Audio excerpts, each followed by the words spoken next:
Existe um tipo de pessoa que caminha entre nós. Por fora, uma máscara de calma e controle. Um sorriso sutil que esconde uma mente que vê o mundo como um tabuleiro de xadrez. Cada interação é um movimento calculado, uma jogada em um jogo de poder que só ele conhece.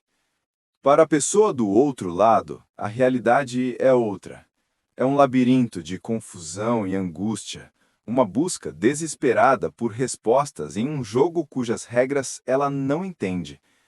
Ela se sente cada vez mais isolada, perdida em um vasto salão de vazio, uma peça solitária sendo manobrada em um tabuleiro invisível. Tudo isso faz parte de uma fachada cuidadosamente construída, uma máscara de perfeição que, por trás, esconde um propósito sombrio. Mas e se houvesse uma maneira de enxergar através dessa fachada? Um método para expor a verdadeira natureza por trás da máscara?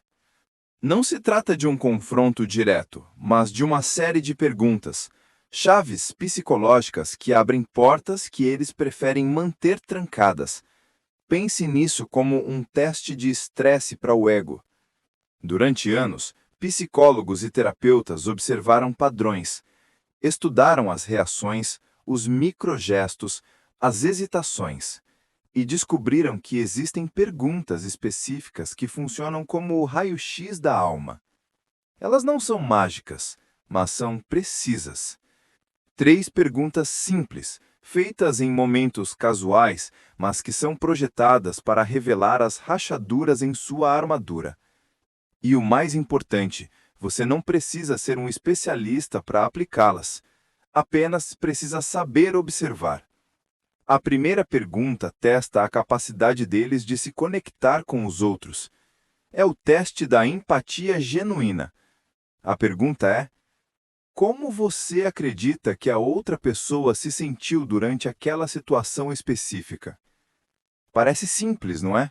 Mas é exatamente essa simplicidade que a torna devastadora. Após fazer a pergunta, o mais importante é o silêncio. Observe, não interrompa, não preencha o vazio. Deixe que a resposta venha naturalmente. Uma pessoa com um grau saudável de empatia irá instintivamente fazer uma pausa. O cérebro dela tentará acessar memórias, simular sentimentos, construir uma ponte emocional para a perspectiva do outro. Você verá isso nos olhos dela, aquele breve momento de introspecção, como se ela estivesse literalmente se colocando no lugar de outra pessoa. A resposta pode não ser perfeita. Ela pode dizer: acho que ele ficou magoado, ou imagino que tenha sido difícil para ela. O importante não é a precisão da resposta, mas sim o esforço genuíno de tentar compreender. O narcisista, por outro lado, reage de maneira previsível. E aqui estão os 3 padrões mais comuns. Padrão 1. A deflexão imediata. Eles imediatamente desviarão o foco da outra pessoa e o trarão de volta para si mesmos. Você ouvirá frases como: sim, mas imagine como eu me senti. Ou: isso não foi nada comparado ao que eu passei. Percebe o padrão? A conversa sempre retorna ao centro gravitacional do universo deles, eles mesmos.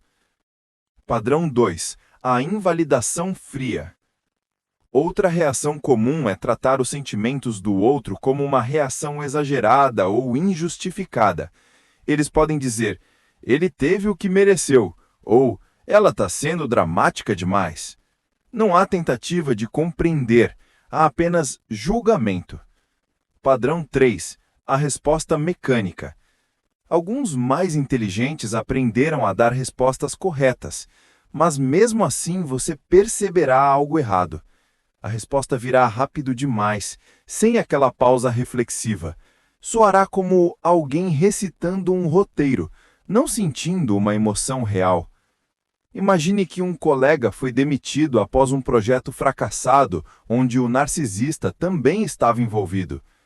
Você pergunta: como você acha que o João se sentiu quando recebeu a notícia? Resposta em tática: cara, deve ter sido devastador. Ele estava tão dedicado a esse projeto, imagino que tenha se sentido traído ou, talvez, questionando seu próprio valor. Resposta narcisista. Bom, ele deveria ter trabalhado melhor. E convenhamos, eu avisei que a estratégia dele estava errada. Se ele tivesse me ouvido... Vê a diferença? A ausência total de uma tentativa genuína de se conectar com o sentimento alheio é o primeiro grande sinal de alerta. A segunda chave psicológica é projetada para testar outro pilar fundamental da personalidade narcisista: a sua autoimagem de perfeição e infalibilidade. Em seu universo particular, o erro é um conceito que só se aplica aos outros. Admitir uma falha, por menor que seja, é como uma rachadura em uma estátua de mármore que eles passaram a vida inteira esculpindo. Portanto, a segunda pergunta precisa, necessariamente, forçar uma autoavaliação. Ela deve ser feita em um contexto onde claramente algo não saiu como planejado. A pergunta é, olhando para trás, o que você pessoalmente acha que poderia ter feito de uma maneira diferente para que o resultado final fosse melhor? Note a estrutura cuidadosa dessa pergunta. Ela não é acusatória, não diz onde você errou ou qual foi a sua culpa. Isso colocaria você imediatamente na defensiva. Em vez disso, ela convida a uma reflexão pessoal, a um exercício de maturidade. É uma porta aberta para o crescimento. Novamente, o silêncio após a pergunta é crucial. Uma pessoa madura e psicologicamente segura consegue, mesmo que com dificuldade, identificar um ponto de melhoria em suas próprias ações. Ela pode dizer: acho que eu deveria ter comunicado melhor minhas preocupações desde o início, ou talvez eu tenha sido rígido demais com os prazos.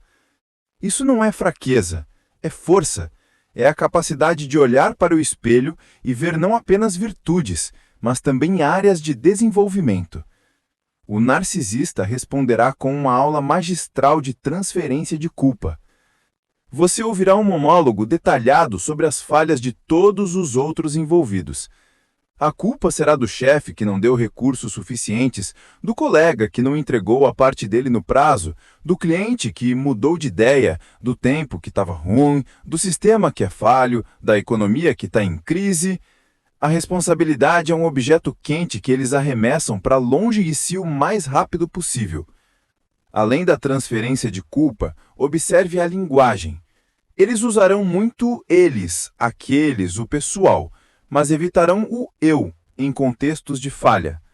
Observe o tom. Pode haver indignação, como se a pergunta em si fosse uma ofensa. E observe a reescritura da história.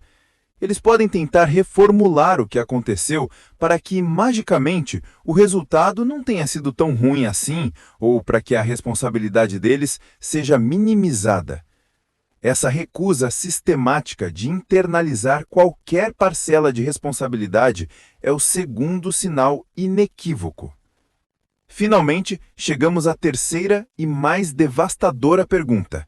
Ela é a chave mestra, porque vai direto ao núcleo do que realmente importa para eles.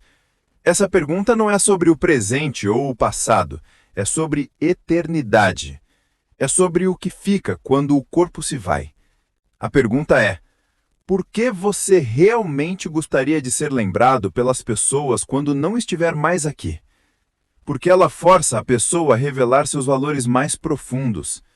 Não o que ela diz que valoriza, mas o que ela realmente valoriza. Em um momento de reflexão honesta sobre mortalidade, as máscaras tendem a cair. É difícil mentir quando você está contemplando o seu próprio fim. Pessoas com um senso de propósito baseado em conexão humana respondem falando sobre o impacto que tiveram nos outros. Elas querem ser lembradas como um bom pai, uma amiga leal, alguém que amou profundamente, alguém que fez diferença na vida das outras pessoas. Quero que meus filhos se lembrem que eu estava sempre ali para eles. Quero que meus amigos se lembrem das risadas que partilhamos. Quero ser lembrado como alguém em que as pessoas podiam confiar.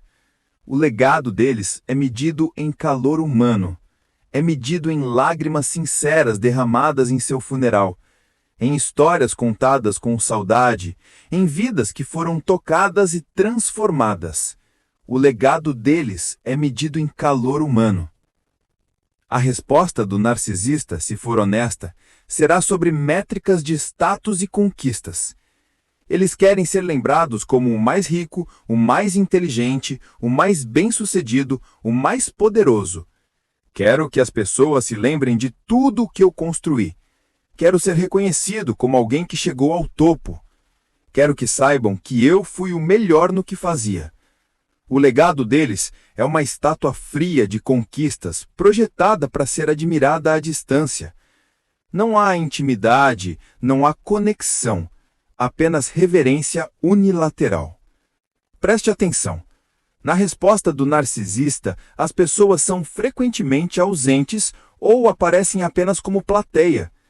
Eles não falam sobre serem lembrados por alguém específico, mas sim sobre serem lembrados por todos, de forma abstrata. É a diferença entre quero que minha filha se lembre que eu a amei e quero ser lembrado como um grande líder.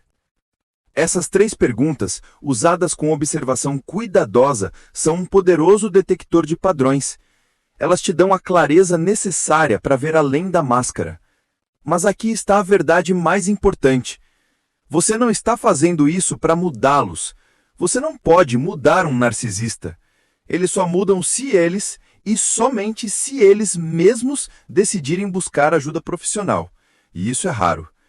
Você está fazendo isso para proteger quem você é, para estabelecer limites saudáveis, para decidir, com informação, quanto espaço essa pessoa merece ocupar em sua vida, para parar de questionar sua própria percepção da realidade. Conhecimento é proteção. E agora você tem as ferramentas. Use-as com sabedoria.